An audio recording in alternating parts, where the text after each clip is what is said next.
Indrajit study point में आप सभी का स्वागत है। हम पढ़ रहे हैं एनसीईआरटी क्लास 9 अध्याय 3 चुनावी राजनीति भाग 4, जिसमें हम मतदाता सूची के बारे में पढ़ेंगे। देखो, समय बर्बाद करने की हमें आदत है नहीं। हम रुक ठोक नहीं, ये नहीं करते हैं कि ये करो वो करो ये करो, कुछ मत करो। अच्छा लगे तो लाइक सब्सक्राइब करो, नहीं लगे तो कुछ मत करो। हाँ, डिसलाइक कर सकते हो आप। मतदाता सूची। एक बार जब निर्वाचन क्षेत्र का फैसला हो जाता है तब यह तय किया जाता है कि कौन वोट दे सकता है और कौन वोट नहीं दे सकता है। इस फैसले को अंतिम दिन तक के लिए किसी के भरोसे नहीं छोड़ा जा सकता। लोकतांत्रिक चुनाव में मतदान की योग्यता रखने वालों की सूची चुनाव के काफी पहले तैयार कर ली जाती है कि कौन कौन वोट दे सकते हैं। जैसे हम 18 साल के ऊपर के लोग वोट दे सकते हैं और उनके पास वोटर आईडी कार्ड मतलब प्रमाण पत्र होना चाहिए वोट देने का। ठीक है, और हर किसी को दे दी जाती है जो भी पर्ची देखते हो कि आपको गांव में एक पर्ची मिलता है, उसी के अनुसार वोट देने जाना होता है। इस सूची को आधिकारिक रूप से मतदाता सूची कहते हैं। क्या कहते हैं? मतदाता सूची कहते हैं। आम बोलचाल में वोटर लिस्ट भी कहा जाता है इसको। हाँ, वोटर लिस्ट आता है, उसी के अनुसार वोट देने का मतलब प्रावधान यहाँ पर है अपने हिंदुस्तान में, अपने भारत में। यह एक महत्वपूर्ण कदम है क्योंकि इसका सीधा संबंध लोकतांत्रिक चुनाव की पहली शर्त अपना प्रतिनिधि चुनने के लिए हर किसी को समान अवसर मिलने से है कि हर किसी को अपने शर्त और अपना प्रतिनिधि चुनने का हक हो। देखो, सीधा अर्थ में बताता हूँ। पहले के मैं 2000 करीबन 12 का बात बता रहा हूँ, 2012 या 13 की बात। हमारे गांव में इलेक्शन था, चुनाव था। किसका चुनाव था? सीएम पोस्ट के लिए, मतलब सीएम उम्मीदवार, चीफ मिनिस्टर के लिए, मुख्यमंत्री के लिए। तो वहां पर हमारे गांव के लोग ज्यादातर सपोर्टर राजद के थे, मतलब ललटेन पार्टी के। तो वहां पे बच्चा भी जाकर वोट गिरा कर आता था, क्योंकि जो भी आर्मी अफसर वहां पर आते थे उनको रिश्वत देकर उनको खरीद लिया जाता था। और अपने पैमाने से, और शिक्षक तो कुछ बोलेंगे नहीं क्योंकि शिक्षक ही वोट दिलवाने जाते हैं, और वहां पे अपने पैमाने से ही वहां पर वोट गिराए जाते थे, मतलब वोट डाले जाते थे। तभी आगे का कार्यभार संभलता था, नहीं तो नहीं संभलेगा। और हमने देखा है कि हर क्षेत्र में वहां पर जबरदस्ती वोट गिरवाते थे, वोट डलवाते थे। ये आम भाषा में मैं बोल रहा हूँ, ज्यादा वर्टिकल भाषा, ज्यादा डिफिकल्ट मुश्किल वाला भाषा में नहीं बोलना चाहता। जैसा हुआ है मैं वैसा ही बोल रहा हूँ, कोई गलत बनावटी बात नहीं है। ये हम कोई भी बनावटी बात नहीं करते हैं। जो भी बनावटी बात करता है उसको छोड़ दो, मार दो गोली। लेकिन मैं वही बात करता हूँ जो मैंने किया है, जो मैंने देखा है, जो मैंने सुना है, बस। हम करीबन 12 साल के थे तब हम वोट देने गए थे। किसका? किसी और का। क्यों? क्योंकि हमको बुला गया था, बाद में 2 समोसा खिलाया गया तो हम चले गए, जाकर वोट देकर आ गए। लेकिन आज हमारा वोटर आईडी कार्ड बन गया है, नंबर मिल गया है, लेकिन वोटर आईडी कार्ड का पूरा पुर्जा नहीं मिला है। लेकिन आशा है कि बहुत जल्दी मिल जाएगा। पहले हमने सार्वभौम वयस्क मताधिकार के बारे में पढ़ा था। मतलब पहले हम केवल सार्वभौम मतलब एक आधिकारिक वोट के बारे में, मत देने के बारे में पढ़ा था। व्यवहार में इसका मतलब है, अब इसका मतलब समझो, इसका मतलब है कि हर किसी को मत वोट देने का अधिकार होना चाहिए और हर एक का मत सम्मान मोल एक जैसा होना चाहिए। ना ही अमीर है तो उसका 5 गो, गरीब है तो उसका 0 गो। ऐसा नहीं है, अमीर भी है तो उसके वोट का महत्व एक ही रहेगा और गरीब भी है तो उसके वोट का महत्व एक ही रहेगा। जब तक ठोस कारण न हो किसी को मताधिकार से वंचित नहीं किया जाना चाहिए। जब तक वहां पर ठोस कारण नहीं हो तब तक मताधिकार से वंचित उसको नहीं किया जा सकता। अगर कोई क्रिमिनल है, अपराधी है, बलात्कारी है तो उसको वोट डालने का अधिकार नहीं है, वो वोट डालने का अधिकारी नहीं है। अलग अलग नागरिक अनेक मामलों के एक दूसरे से भिन्न होते हैं। कोई अमीर है, कोई गरीब है, कोई बहुत पढ़ा लिखा है तो कोई कम पढ़ा लिखा है, या एकदम अशिक्षित है, कुछ नहीं पढ़ा लिखा है। कोई बहुत दयालु है तो कोई नहीं है, पर हर कोई इंसान तो है ना, और अपनी जरूरतों और विचारों के अनुरूप समाज में योगदान अपना कर सकता है। चाहे कोई भी हो, गरीब, अमीर, दुखिया, शिक्षक, पढ़ा लिखा, चाहे कोई भी अपने मत के अनुसार अपनी भागीदारी सरकार को देश चलाने के लिए दे सकता है। हमारे देश में 18 वर्ष और उसके ऊपर के उम्र के सभी नागरिक चुनाव में वोट डाल सकते हैं। नागरिक की जाति, धर्म, लिंग चाहे जो हो, कुछ भी हो, उससे मतलब नहीं है। उसे मत देने का, वोट देने का अधिकार है। अपराधियों और दिमागी असंतुलन वाले कुछ लोगों को वोट देने के अधिकार से वंचित किया जा सकता है, लेकिन ऐसा सिर्फ बेहद खास स्थितियों में ही होता है। अगर कोई अपराधी है तो उसको वोट देने का अधिकार नहीं होगा, नहीं होता। जो जेल में होगा वो वोट कहां देगा? और जो दिमागी रूप से खराब है, पागल है, उसको भी वोट देने का अधिकार नहीं होता है। सभी सक्षम मतदाताओं का नाम मतदाता सूची में यह व्यवस्था करना सरकार के काम है।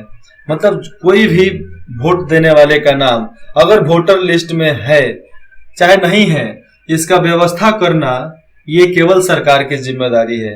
साफ साफ लिखा है, सभी सक्षम मतदाताओं का नाम मतदाता सूची में हो, यह व्यवस्था करने का सरकार की जिम्मेदारी है, बाकी किसी के नहीं। चूंकि हर अगले चुनाव में नए लोग मतदाता बनने की उम्र तक आ जाते हैं। हर साल बहुत लोग मतलब 18 साल में आ जाते हैं और उनकी वोटर आईडी लिस्ट बन जाती है, तो वो लोग वोट देने के लिए सक्षम हो जाते हैं। इसलिए हर चुनाव से पूर्व मतदाता सूची को सुधारा जाता है। जो लोग इस इलाके से बाहर चले जाते हैं या जिनकी मौत हो जाती है, उनके नाम इस सूची से काट दिया जाता है। जो लोग मर जाते हैं, चाहे जगह छोड़कर चले जाते हैं, उनका नाम वहां से काट दिया जाता है। कहां से? वोटर लिस्ट, मतदाता सूची से। हर 5 वर्ष में मतदाता सूची का पूर्ण नवीकरण किया जाता है, मतलब फिर से बनाया जाता है। ऐसा मतदाता सूची को एकदम ताजा रखने के लिए, हमेशा ताजा रखने के लिए किया जाता है कि उसमें बदलाव जरूरी है। पिछले कुछ वर्षों से चुनावों में फोटो पहचान पत्र की नई व्यवस्था लागू की गई है। पहले केवल नाम आता था, आज आप वोटर लिस्ट देखोगे तो उसमें आपका फोटो भी आएगा। पहले वोटर आईडी जो होता था, पर क्या बोलते थे उसको, वोटर आईडी जिसको बोलते हैं पहचान पत्र, उसमें केवल नाम, पता वगैरह लिखा रहता था, लेकिन अब उसमें आपका फोटो भी आ रहा है। क्यों? सब जमाना बदल रहा है, तो वोटर आईडी कार्ड क्यों रह जाए, वो भी बदल गया। वोट देने जाते समय मतदाता को यह पहचान पत्र साथ रखना होता है, जिससे किसी का वोट कोई और दूसरा न डाल दे। इसी के वजह से आपको वह कागज लेकर जाना पड़ता है। पर मतदान के लिए यह कार्ड तभी तक अनिवार्य नहीं हुआ, पर मतदान के लिए यह कार्ड अभी तक अनिवार्य नहीं हुआ। वोट देने के लिए मतदाता राशन कार्ड या ड्राइविंग लाइसेंस जैसे पहचान पत्र भी दिखा सकते हैं। वोट देने के लिए मतदाता जो वोट देता है, राशन कार्ड, ड्राइविंग लाइसेंस, पहचान पत्र कुछ भी दिखा सकता है। आज तो आधार कार्ड भी आप लेकर जा सकते हो, आधार कार्ड ले जाकर दिखा सकते हो, उससे भी चालू हो जाएगा। उम्मीदवारों का नामांकन, जितने भी उम्मीदवार हैं वहां पर उनका नामांकन कैसे होता है। हमने ऊपर देखा है कि लोकतांत्रिक चुनाव में लोगों के पास वैश्विक विकल्प होना चाहिए। यह भी होगा जब किसी के भी चुनाव लड़ने पर लगभग किसी किस्म की बंदिश न हो। मतलब ये तभी होगा जब कोई भी वहां से चुनाव लड़े, कोई पाबंदी ना हो कि वो लड़ सकता है कि नहीं लड़ सकता है। अगर ऐसे पाबंदी से छुटकारा मिल जाता है तो कोई भी चुनाव कहीं से लड़ सकता है। आज संविधान के वजह से इस तरह का पाबंदी लगाना किसी की औकात में नहीं है।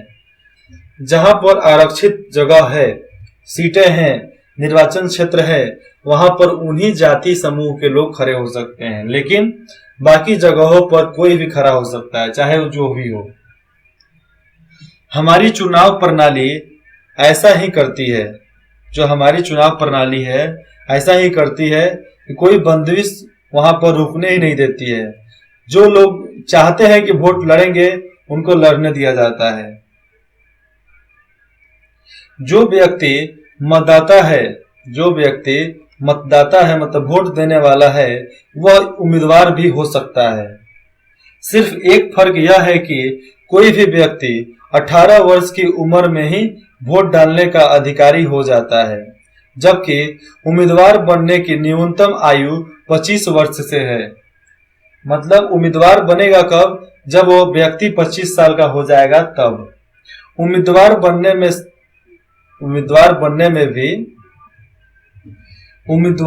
में भी कुछ बातें हैं। देखो, ये फॉर्म है जो आपको भरकर वहां पर पोस्ट करना रहता है, और ये है वोटर लिस्ट, मतदाता सूची।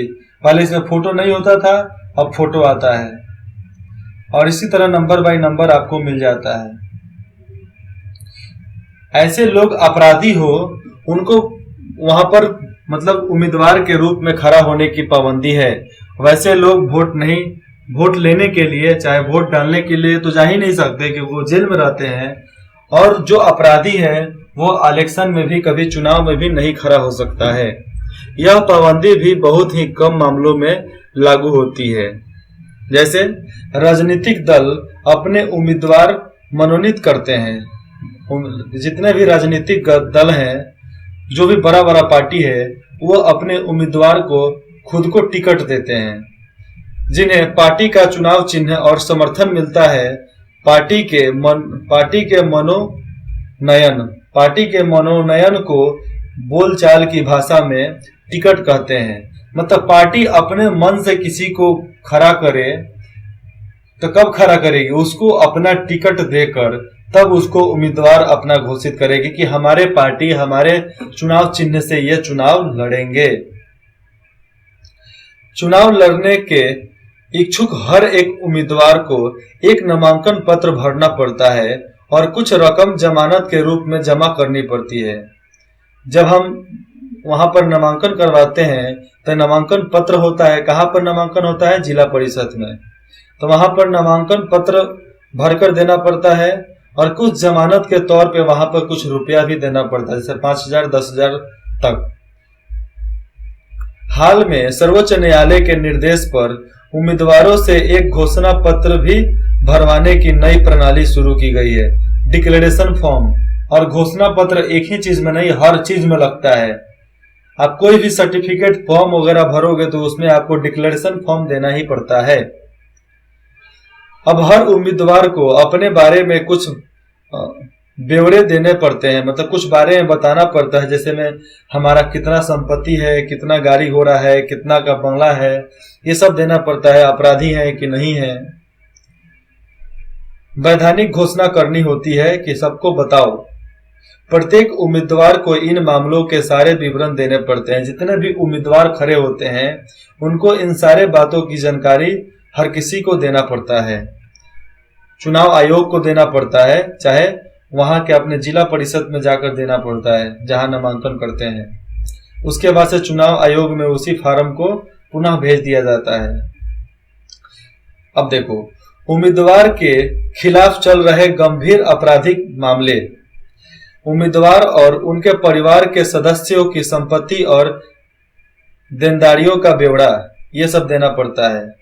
ये कोई गंभीर आपराधिक मामले आप पर नहीं है, परिवार की संपत्ति और दैनिकियों, मतलब उनका दैनिक ब्यौरा देना पड़ता है। उम्मीदवार की शैक्षिक योग्यता भी देनी पड़ती है कि आप कितने पढ़े लिखे हैं, 8वां फेल हैं, अंगूठा छाप हैं, कि आप कितना पढ़े लिखे हैं। इन सूचनाओं को सार्वजनिक किया जाना चाहिए। इससे मतदाताओं को, मतलब वोट देने वालों को, उम्मीदवारों द्वारा खुद के बारे में सूचना के आधार पर अपने फैसले करने का मौका मिलता है। क्या मिलता है? अपना फैसला करने का मौका मिलता है कि यह हमारे लिए सही है कि नहीं है। उम्मीदवारों की शैक्षिक योग्यता, कौन जो उम्मीदवार खड़ा होंगे उनको कितना पढ़ा लिखा होना चाहिए।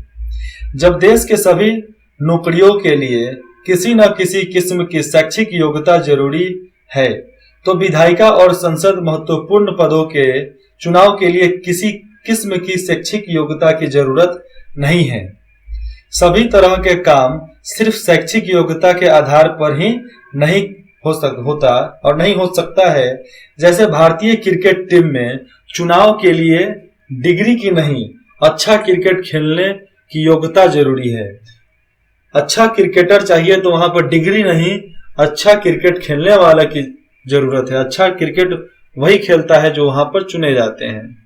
इसी प्रकार विधायक या संसद की सबसे बड़ी योग्यता यह है कि वह अपने क्षेत्र के लोगों की समस्याओं को समझें, उनकी चिंताओं को समझें और उनके हितों का प्रतिनिधित्व करें। वे यह काम कर रहे हैं या नहीं कर रहे हैं, इसकी परीक्षा उनके लाखों वोटरों 5 साल बाद 5 साल तक रोज लेते हैं। मतलब जो परीक्षा की बात आ गई, तो वो काम अच्छा कर रहे हैं कि नहीं कर रहे हैं, उसका परीक्षा लोग, वहां के जनता 5 साल तक रोज के रोज लेती है। और अगले साल में अगर परीक्षा में फेल, तो अगला इलेक्शन में आप फेल नहीं लड़ पाओगे, लड़ोगे लेकिन जीतोगे नहीं। अगर शिक्षा या डिग्री की प्रासंगिकता को भी, तो यह जिम्मा लोगों पर छोड़ देना चाहिए कि वे शैक्षिक योग्यता को कितना महत्व देते हैं। और जो हम स्कूल में पढ़ते हैं वो जिंदगी में कभी काम नहीं आता है। जो भी हम स्कूल में पढ़े, कोई दिक्कत नहीं कि हम क्या पढ़ रहे हैं क्या नहीं, लेकिन एक भी बता दो कि जरूरत हो जिंदगी में, नहीं होता है। हमने जो भी मैथ के फॉर्मूले पढ़े हैं उसका हमारे जिंदगी में कोई जरूरत नहीं है। हमने जो साइंस के फॉर्मूले पढ़े हैं उनके मतलब उसका काम हमारी जिंदगी में नहीं है, लेकिन हाँ, उसके वजह से हमारा बहुत काम आसान हो जाता है। हमारे देश में शैक्षिक योग्यता की शर्त लगाना एक अन्य कारण से भी लोकतंत्र की मूल भावनाओं के खिलाफ होगा। इसका मतलब होगा देश के अधिकांश लोगों को चुनाव लड़ने की मौलिक अधिकार से वंचित करना। जैसे यदि उम्मीदवारों के लिए बीए, बीकॉम या बीएससी की डिग्री को भी अनिवार्य कर दिया गया, बीएससी के स्नातक डिग्री को भी अनिवार्य किया गया, तो 90% से ज्यादा नागरिक चुनाव लड़ने के अयोग्य हो जाएंगे, वो चुनाव नहीं लड़ सकते हैं। इसलिए यह मानते हैं कि चुनाव लड़ने के लिए शिक्षा की जरूरत है, लेकिन डिग्री की जरूरत नहीं है। शिक्षा हमारे पास होनी चाहिए, हमें शिक्षित होनी चाहिए। हम कितना शिक्षित हैं ये हमें पता होना चाहिए, देश को पता होना चाहिए, उस निर्वाचन क्षेत्र में पता होना चाहिए, लेकिन डिग्री की जरूरत कोई जरूरी नहीं है। अकबर के पास कोई डिग्री ही नहीं था, अशोका के पास कोई डिग्री ही नहीं था, फिर भी वो लोग राज किए। हर्षवर्धन, महाराज हर्षवर्धन के पास कोई डिग्री ही नहीं था, सम्राट हर्षवर्धन बोलते थे। हमारे प्रिय मोदी जी के पास कोई डिग्री ही नहीं था, बाद में उन्होंने पढ़ाई किए और उसके बाद से उन्होंने आज कार्यभार संभाल रहे हैं। बाकी लोगों के पास डिग्री है, खाओ चारा चांद बराबर, फिर से मिट्टी मलिन कर डालो, यही हाल उनका हो गया है, बाकी कुछ नहीं है। अगर आपको कुछ भी डाउट हो तो आप पूछ सकते हैं। इसका मैं बता देता हूं। भारत की चुनाव प्रणाली की कुछ विशेषताएं और कुछ सिद्धांत दिए गए हैं। इनके सही जोड़े बनाएं और इनको मिला सकते हैं। सार्वभौम वयस्क मताधिकार किसको है? वोट देने का अधिकार किसको है? इसमें से आप चूज करके लगाओ। एक मत एक वोट, हर चुनाव क्षेत्र में लगभग बराबर मतदाता। ठीक है। सभी को पार्टी बनाने या चुनाव लड़ने की आजादी, खुली राजनीतिक प्रतिद्वंदियां, ये सब आपको यहां से ही भरना है। ये तो हो जाएगा। 18 वर्ष के जो होते हैं उनको वोट देने का अधिकार हो जाता है। अगले भाग में पढ़ेंगे चुनाव अभियान, कि चुनाव अभियान कैसे कैसे हो सकता है और कब कब होता है। कुछ भी डाउट हो, दिक्कत हो, आप कमेंट करके बता सकते हैं। विदिन 24 आवर में आपके सारे जवाब दे दिए जाएंगे। इंद्रजीत स्टडी पॉइंट में जुड़े रहने के लिए आप सभी का बहुत बहुत धन्यवाद।